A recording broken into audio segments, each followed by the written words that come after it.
107.5 WGCI, the Shy's #1 for hip hop and R&B, live with Tone Kapone. Told you I was gonna have a special guest in. That's right, Mayor Brandon Johnson in the building with your boy. Thank you. Hey, what's up, man? What's going on? Of course, you're welcome. What's happening? Hey, man, thanks for having me. You know, we represent the city of Chicago, all of it, but I bring you special greetings from the west side of the city of Chicago. Absolutely. Now, this is it. This is the first time that somebody I voted for came in and spoke to me. So this is right now. This is an historic moment on the show right now. Actually, I'm going to say it, Mayor Johnson. I think that I might, and my church might be a little lucky charm for you. Because, I mean, the mayor, before you came and spoke, I sat behind her, she won. Then I sat behind you when you came and spoke, you won. I'm just saying. Hey, listen, so I'm saying anybody who wants to be mayor cannot go to your church. Only I can sit there. That's it. So I can keep being mayor for the next 23 years. There we go. We need you there. Brother, I want to say, first of all, before we get into what you have going on, is that you're doing an amazing job amongst all, which I think sometimes, being in the city we get brown criticism, and I think that you are doing an amazing job, and I thank you for it. It's a very honest opinion that you bring out. The energy that you come up when you speak, I enjoy. So God bless you, bro, and keep going. Thank you. Look, it's been an incredible journey. I've been very humbled, in this position. My wife and I, we're grateful to have this opportunity to serve the city of Chicago. And, the investments that we have made and will continue to make in the city of Chicago are ones that are different from other administrations, where other administrations have been intentional about taking things away and disinvesting in communities. And in many cases, the behavior, was quite hostile.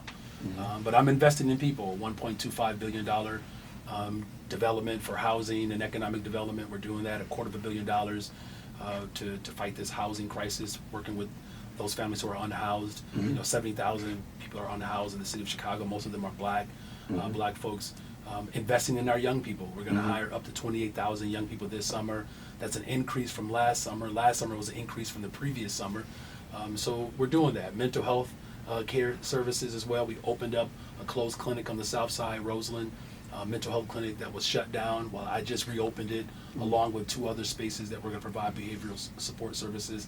And we're going to continue to invest in community safety, $100 million for violence prevention, to continue to do the work to see homicides continue to go down, and they are. Shootings to continue to go down, and they are. A lot of work to be done, but this is what we've accomplished in the first year, and I'm looking forward to serving the city of Chicago for the years to come. Absolutely. And speaking of serving, you have something that I'm very passionate about coming up. Black Fathers. That's right. Father's Day is around the corner, and I want you to tell everybody about this event, because for what I've heard, the little pieces I've heard, is very special. It is. So, we're going to celebrate fathers, right? We're going to do it in a real way. I'm grateful that I have 3, black children that my wife and I are raising. I have to emphasize that they're black. I just want people to know, that's what my focus is, and it don't crack. We know that. Right. But they're 10, 12. Well, my youngest will be 10 in a couple of weeks, 12 and 16. And they're really the joy of our lives, my wife and I. And so on Thursday, June 13th, we're going to be at Soldier Field at 5 o'clock.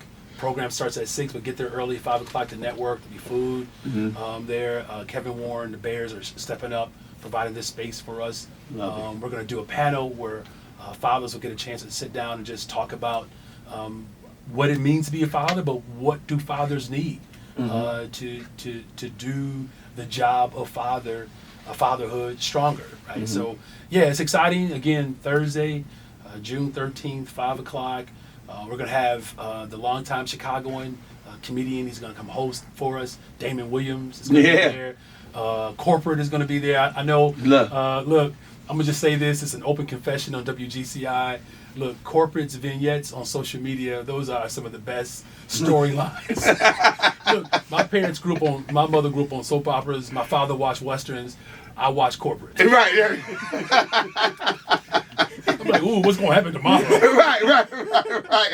That's a talented brother. He is. He's a very talented brother. Now, who else you are? Because I've heard some other people. You got some other special guests on the panel. So Kevin Warren is going to be there. DJ Farley is coming. We're working on a few other guests. I can't announce those just yet. Okay, I'm glad I didn't say it. Right. We're working on a few other folks. Let me just say, though, Chicago, man, we're deep with talent.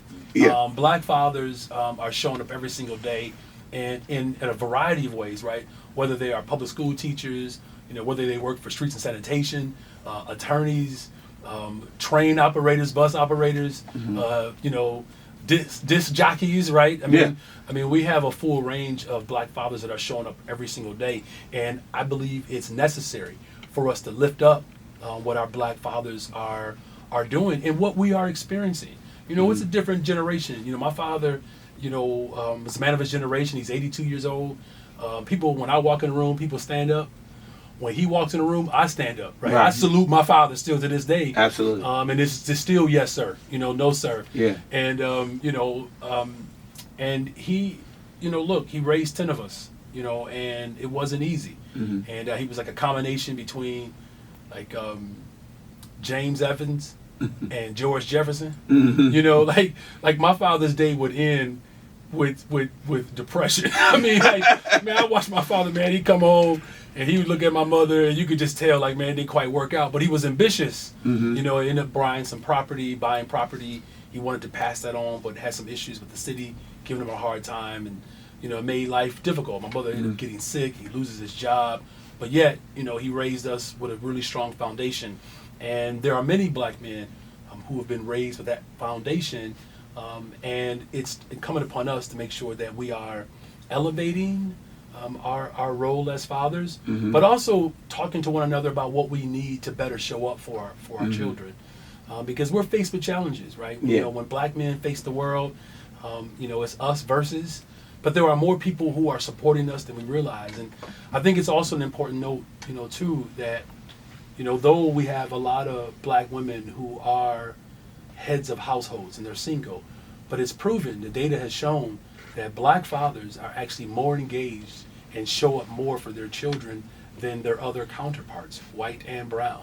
Wow. So even though they may be absent from the physical home, when you compare black fathers to all other fathers in the same situation, black fathers are actually showing up more for their children. Right. And it doesn't mean that we don't have, more work to be done. But I do want to just lift up the fact that, black men are showing up for their families, and we have to continue to highlight that. Yeah, of course. You have to question the narrative. For some reason, it's been said, we had kids, it doesn't work out. I say it all the time. In real life, everybody, because you have kids, sometimes things don't work out. But, we still show up for our kids, we still care about it. And I commend you on that, because of just dads are important in general. Now, before I let you out of here, I have to do this. I have to. You talked about your father trying to do things, the entrepreneur. We say George Jefferson, and you think entrepreneur, and things didn't work out because of the city.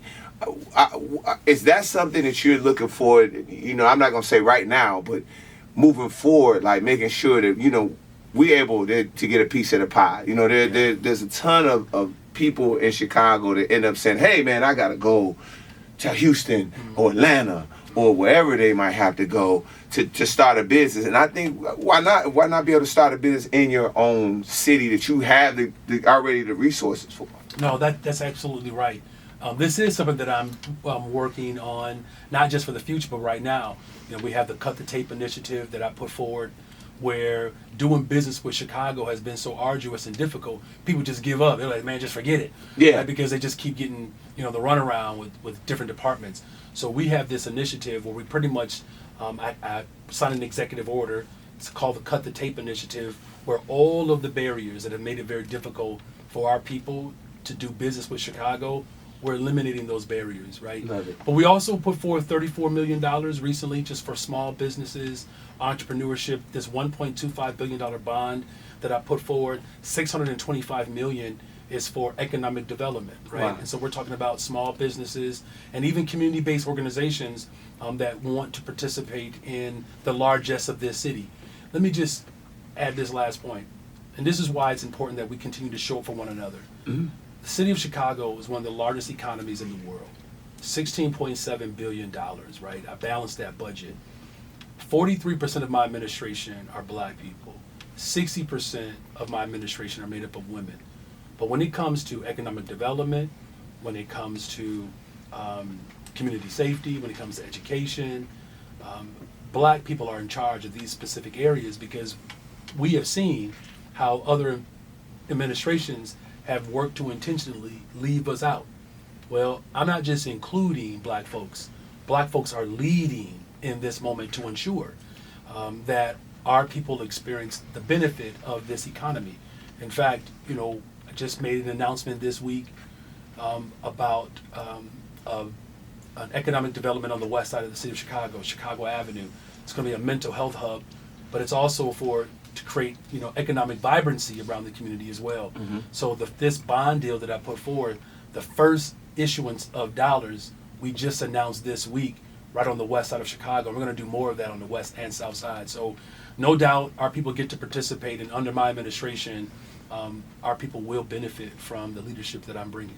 I love it. I love it. Listen to that, guys. This is going to be amazing. Again, give everybody, the Father's Day event so people can show up. Yeah, for real. So show up June 13th, Thursday. Meet us at Soldier Field, and that's Soldier. It's not plural. It's Soldier, just like Jewel. Well, no, actually, Jewel is plural. It's actually Jewel. Hey, we putting the S on everything. Jewels, Soldiers. You know it. So come on out Thursday, June 13th. Meet us at 5 o'clock, Soldier Field. Bring your children too, right? And drag your father out. He ain't got nothing to do. Bring that old man out. Come kick it with some of the best leaders in the city of Chicago. And I'm looking forward to all of us working together to build a better, stronger, safer Chicago. And thank you, sir, for bringing so much joy to the afternoons, man. And thank you for just being an example to everyone. Thank you for creating space for me. Absolutely, absolutely. That's Mayor Brandon Johnson. And don't forget, man, we are going to talk to him a little bit. Now, off mic, I'm going to talk to him about why I got one lane going from Lakeshore Drive, but that's it between me and him. You already know what it is, man. It's GCI.